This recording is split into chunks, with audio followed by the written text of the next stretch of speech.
Well, as you can see, Don got his way, and he's got us with all the props here on the National Real Estate Cafe today, where you get your daily dose of real estate market updates with Don Getling and Gino Franti. Yeah, Merry Christmas Eve. How about that? So this is one of our last posts before Christmas. So let's give you an idea of something that's kind of interesting right before the holidays, such as, be careful, looks can be deceiving.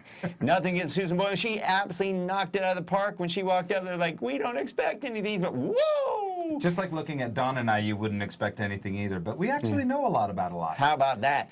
So we're going to talk about a big report that just came out, and the media, we always warn you about the media. Remember, they're a marketing company. Their idea is to entertain you, not really inform you. Yeah, they're going to sensationalize this. They're going to jump all over it because it's nice to say, the sky is falling, the sky is falling. They just love that, don't they, Don? So existing home sales report came out, and it was abysmal. Oh. It was one of the worst we've seen in quite some time. In fact, it put us down 10% year over year.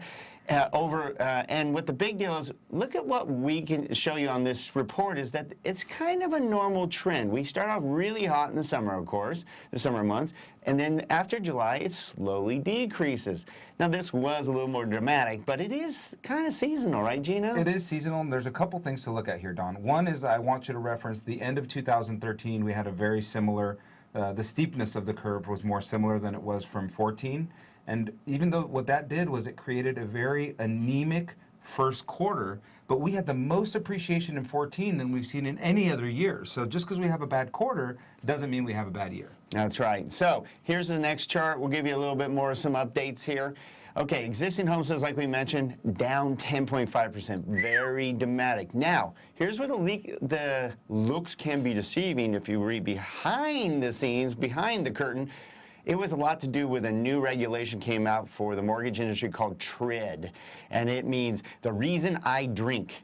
That's right. That everybody in the industry has been having a difficult time digesting a couple of things. One thing to go over here is that not only did we have TRID take effect October 3rd, what that did is it changed nationwide the need for anybody to go from 30-day escrows, which is what we've had historically. Everybody moved to 45 in preparation for this legislation. So contracts that would normally close in November are now being rolled to December. In addition, we had a short month on. Yeah, that's right. So all those were factors, but don't panic. Appreciation levels year over year are still above 6%. Yep. So we believe the housing market is strong, the inventories are low, appreciation will continue, and you need to take action before prices continue to go, because they are, and interest rates will slowly inch their way up. So you heard right here on the National Real Estate Cafe. Get this information by texting NREC to 58885. Or check us out on our website at nrecafe.com, which takes you to our YouTube channel with over 250 videos. How about that? So have a great Christmas tomorrow.